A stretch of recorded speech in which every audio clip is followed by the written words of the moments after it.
Alors, vous m'entendez? Oui. Sur le taux de l'usure, un mot sur le taux de l'usure qui a fait couler beaucoup d'encre et dont on a beaucoup parlé. Je pense que en fait, c'est un épiphénomène, ce problème de taux de l'usure. Le taux de l'usure, pour faire simple, donc c'est un taux défini fixé par la Banque de France. Il est défini sur une moyenne des taux constatés sur le trimestre précédent, auquel on ajoute qu'on augmente d'un tiers. Et récemment, comme les taux augmentaient trop vite, la règle a été un peu changée. Il est mis à jour non plus trimestriellement, mais mensuellement. Donc en fait, comme la hausse des taux a été extrêmement rapide, le taux de l'usure n'augmentait entre guillemets pas assez rapidement pour que les banques puissent continuer à prêter et pour que les prêts aux acquéreurs rentrent dans ce taux de l'usure. Et c'est donc le taux d'intérêt maximum légal autorisé. Le taux d'intérêt maximum, alors c'est le taux ce qu'on appelle le TEG, c'est-à-dire que ce n'est pas le taux nominal seulement du prêt, c'est le taux du prêt plus les annexes que sont les assurances, les frais de garantie, les frais de dossier et les frais de courtier. Donc ce prêt-là a beaucoup réduit la production de crédit immobilier, on en a beaucoup parlé.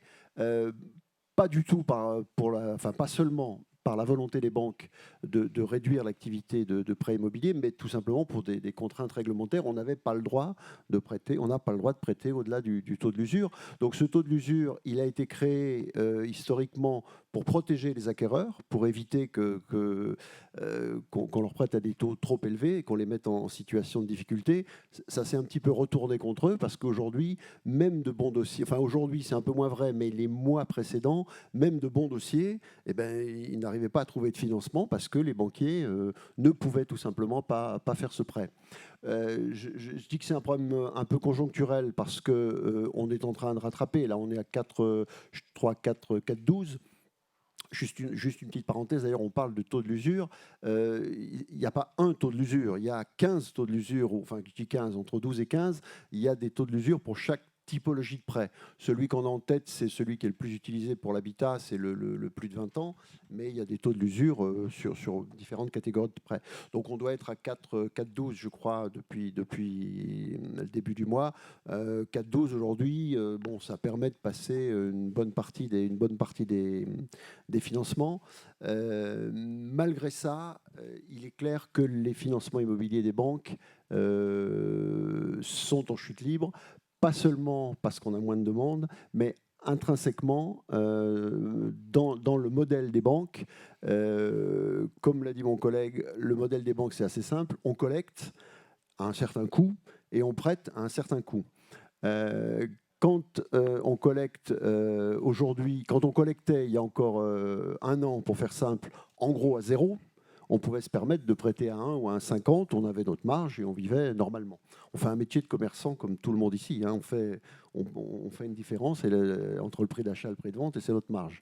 Il n'y a pas beaucoup d'autres, il n'y a pas de sorcellerie dans la banque. Aujourd'hui, les taux les taux de collecte, on va chercher de la collecte à 3,50, 3,70, 3,80. Et les prêts aux particuliers, on est parti de 1. On ne peut pas brutalement monter à 3 ou à 4 parce que ça ne passerait pas.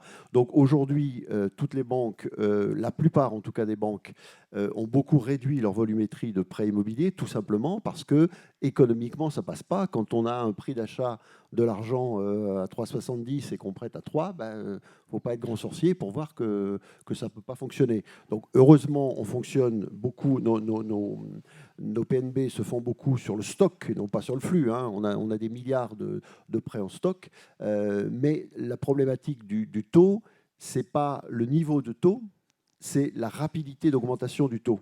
Avoir des taux élevés dans une économie, pour le banquier, ce n'est pas un problème. Le problème aujourd'hui dans le modèle bancaire, c'est la rapidité de la hausse des taux. C'est ça qui nous a mis en difficulté et qui, en 2023, va mettre les banques en difficulté, c'est clair.